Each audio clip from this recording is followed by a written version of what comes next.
What is up Insta. आज का दिन बहुत जल्दी शुरू हो रहा है। सुबह 7:30 बजे कॉफ़ी लेके और हम 8 बजे तक पहुँचे जिम।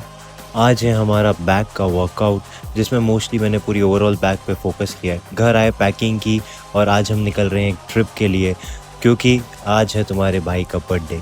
बट ये व्लॉग बहुत लेट आ रहा है। मेरा बर्थडे 11 जून को था, तो यहाँ पे हमने स्टे के लिए रुके थे और बहुत अच्छी जगह थी और हमने आज चीट किया, फुल एंजॉय किया क्योंकि बर्थडे था। तो आज के व्लॉग के लिए तो इतना ही। मैं आप लोगों से नेक्स्ट उसमें मिलूँगा।